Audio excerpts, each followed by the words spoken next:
ان میں سے نمبر 1 ایران ہے. اگر ہم چلتے ہیں عرب سے مشرق کی طرف تو ایران ایک اعتبار سے یہ بازی لے گیا ہے پورے عالم اسلام پر.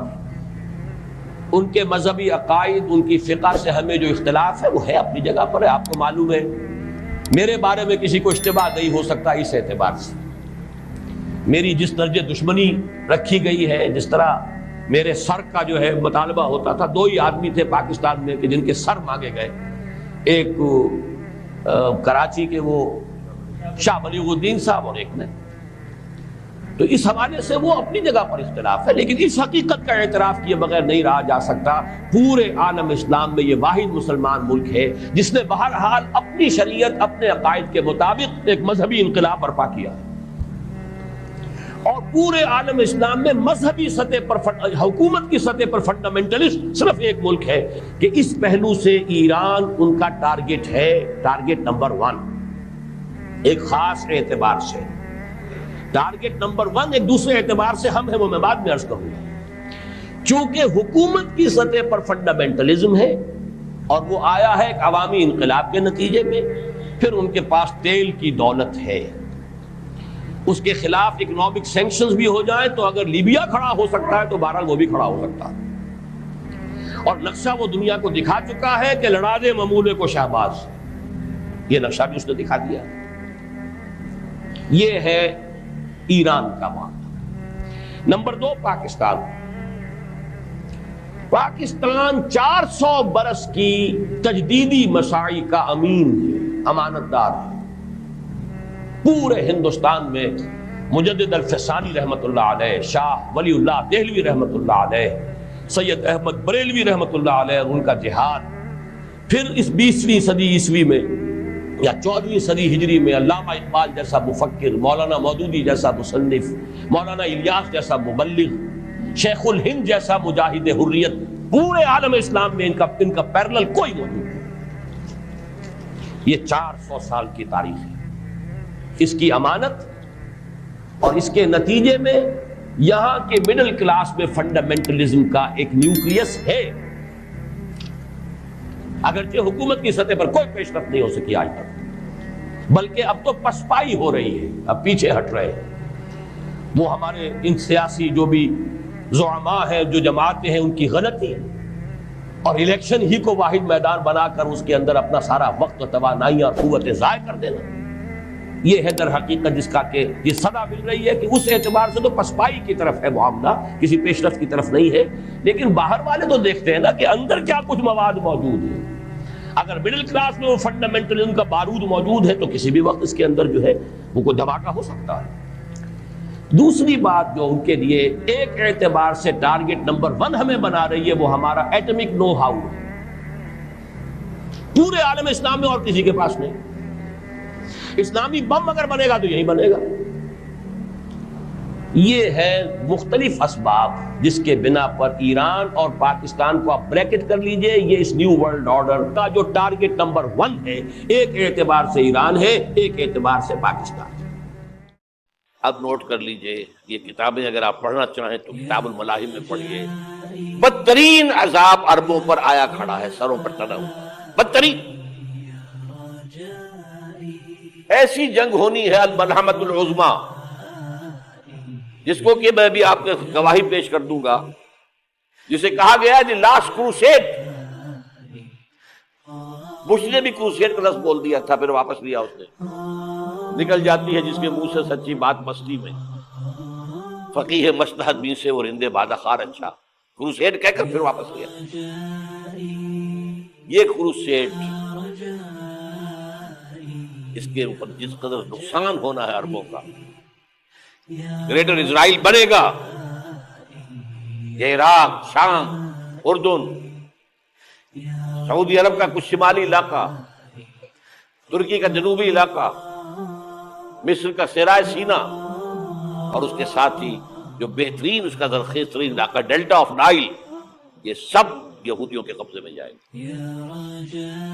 اس کو حدیث میں کہا گیا الملحمۃ العظمیٰ. عیسائی 80 علم لے کر ہے مسلمانوں تم پر حملہ آور ہوں گے. اور ہر علم کے نیچے 12,000 فوج، 9.5 لاکھ فوج. یہ نیٹو کی تیاری کس کے لیے ہو رہی ہے؟ جب یو ایس ایس آر کا خاتمہ ہوا تو پوچھا گیا تھا نیٹو چیف سے، اب کس لیے؟ تمہارا وہ دشمن تو ختم ہو گیا، اب ہمیں اسلامک فنڈامنٹلزم سے نپٹنا ہے. جانتے ہیں خطرہ یہی ہے. اب اسلام ابھر سکتا ہے، مسلمانوں کے سینوں کے اندر وہ آگ ہے، اوپر خاکستر آ گیا ہے، تم کہیں اٹھانا بیٹھنا، یہ اندر تو انگارہ ہے، اوپر سے راکھ ہے، اس سے دھوکہ نہ کھا جانا ان کے دلوں کے اندر. اور بش نے کہا تھا مسلمان چاہتے ہیں کہ ہسپانیہ سے لے کر انڈونیشیا تک نظام خلافت قائم کریں. اور میں حیران ہوا تھا کہ اس کمبخت کو ہسپانیہ کا خیال کیسے آ گیا؟ ہمیں تو کبھی آتا ہی نہیں، ہم تو بھول گئے. وہ تو 500 برس پرانی بات ہے، جبکہ وہاں سے ہمیں نکال دیا گیا تھا. اگرچہ اقبال نے کہا تھا ہے ارض فلسطین پہ یہودی کا اگر حق، ہسپانیہ پر حق نہیں کیوں اہل عرب کا؟ ہسپانیہ میں تو 800 سال حکومت کی مسلمانوں نے، اور ابھی 500 برس ہی گزرے ہیں نا. یہودی تو ارض مقدس سے 2000 سال نکالے گئے، انہیں لا کے آباد کیا گیا، عربوں کے سینے میں خنجر پھونک دیا گیا. وہ چھوٹا سا ملک جو چاہتا کرتا، کوئی پوچھنے والا نہیں. امریکہ جیسے اپنے بیٹے کی حفاظت کرے ویسے کرتا. اور حضور نے فرمایا ہے وہ جنگ جب ہوگی تو ایک باپ کے اگر 100 بیٹے ہوں گے تو 99 ختم ہو جائیں گے، ایک بچے گا. یہ حدیث صحیح. اور آپ نے فرمایا ویل للعرب من شر قد اقترب، عربوں کے لیے ہلاکت ہے، عربوں کے لیے بربادی ہے اس شر سے جو قریب آئی. اور آج جس طرح انہوں نے ان کی تہذیب کو اختیار کر لیا ہے، دبئی جا کر دیکھیے، بدترین مغربی معاشرہ جو ہے وہ دبئی کے اندر اپنے قائم کر کے دکھا دیا. اب سعودی عرب اس راستے پر بڑھ رہا ہے. اور اس کے بعد نمبر 2 پر جو ہے ہم پاکستان کے. لیکن میں اس کے وہ پہلی بات جو کہہ رہا ہوں وہ تو یقینی ہے، اس میں تو احادیث صحیحہ ہوتی ہے. اگرچہ اس کے بعد پانسا پلٹے گا، پھر حضرت مہدی کا ظہور ہوگا، حضرت عیسیٰ کا نزول ہوگا، اور وہ گریٹر اسرائیل گریٹر گریو یارڈ بنے گا یہودیوں کا. ایک ایک یہودی قتل ہوگا اور دفن ہوگا. یہ بات میں ہونا ہے، میں پہلی بات پر خرچ کر رہا ہوں. وہ پانسا پلٹے گا جب پلٹے گا. ابھی جو سامنے ہے وہ کیا ہے؟ جس ملحمۃ العظمیٰ کہا حضور نے، جسے آرمگیڈون کہتے ہیں عیسائی. آرمگیڈون کی اگر کہیں جا کر آپ دیکھیں گے، آپ ڈکشنری میں مانی کیا لکھا ہے؟ A very big war which will be fought between the forces of evil and good before the end of this world. اس دنیا کے خاتمے سے پہلے خیر اور شر کی قوتوں کے درمیان بہت بڑی جنگ ہوگی. ارمجدون اسے کہتے ہیں عربی میں، اور آرمگیڈون اسے کہتے ہیں انگریزی میں.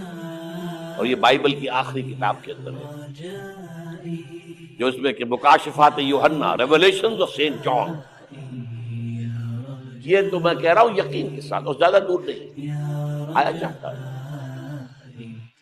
اس لیے کہ یہودیوں کا اور عیسائی جو کنزرویٹوز ہیں، نیو کنزرویٹوز، ان کا 5 نکاتی ایجنڈا ہے متفق علیہ، جس کے تحت یہ جنگ صلیبی شروع کی گئی. تو سن لیجئے آپ. آرمگیڈون نمبر 1، گریٹر اسرائیل قائم ہو جانا اس کے نتیجے میں نمبر 2، مسجد اقصی اور قبۃ الصغریٰ کو گرانا نمبر 3، وہاں 3rd ٹیمپل، وہ مسجد جو حضرت سلیمان نے بنائی تھی 1000 قبل مسیح میں، پھر برباد کی تھی نبوکدنضر نے، دوبارہ بنائی گئی، پھر دوبارہ ختم ہوئی 70 عیسوی تک گری پڑی. ان کا خانہ کعبہ گرا ہوا ہے 70 عیسوی سے لے کر آج تک. ایک دیوار ہے ویلنگ وال، جہاں جاتے ہیں، روتے ہیں، پیٹتے ہیں، ماتم کرتے ہیں. وہاں وہ بنے گا 3rd ٹیمپل. اور نمبر 4، اس میں لا کر رکھا جائے گا تخت حضرت داؤد کا. یہ تخت کہاں ہے اس وقت؟ یہ لندن شریف کے اندر جو ان کی پارلیمنٹ کا جو چرچ ہے ویسٹ منسٹر ایبے، اس میں رکھا ہوا ہے۔ ایک پتھر تھا جس پر بٹھا کر حضرت داؤد کی تاج پوشی ہوئی، پھر حضرت سلیمان کی ہوئی، پھر وہ پتھر رکھ دیا گیا جب حضرت سلیمان نے بنایا ہیکل مسجد اقصیٰ، وہاں رہا وہ۔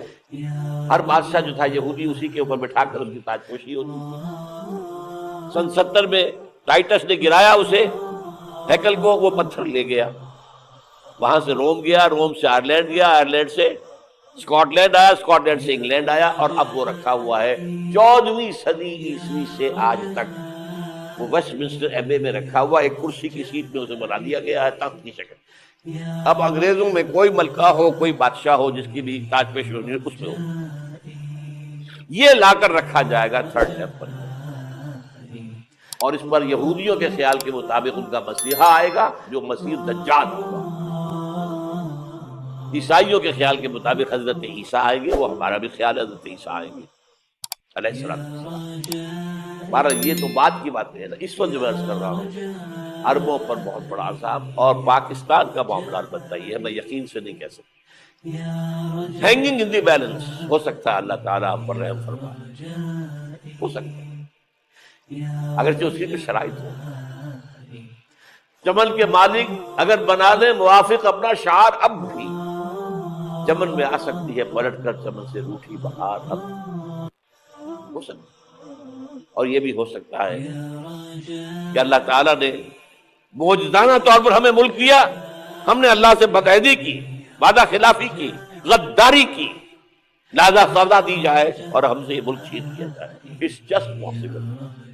دور نہ سمجھے، اس انہونی بات نہ سمجھے۔ جو گھیراؤ ہو رہا ہے آپ کا، آپ کے مغرب میں نیٹو فورسز اور مشرق میں بھارت فورسز، بھارتی فورسز گدھوں کی طرح بیٹھے ہوئے انتظار کر رہے ہیں پاکستان اور ڈسٹیبلائز ہو جائے، یہاں اور بدامنی ہو جائے۔ اب لاہور میں پھر آج دھماکے ہو گئے ہیں، 2 دن پہلے کا دھماکہ میں سہ کے آیا ہوا ہوں، آپ کے سامنے بیٹھا ہوں، وہ جانے بچی ہیں جو ہماری اکیڈمی کا حشر ہوا، میں آپ کو نہیں بتا سکتا۔ یہ سارا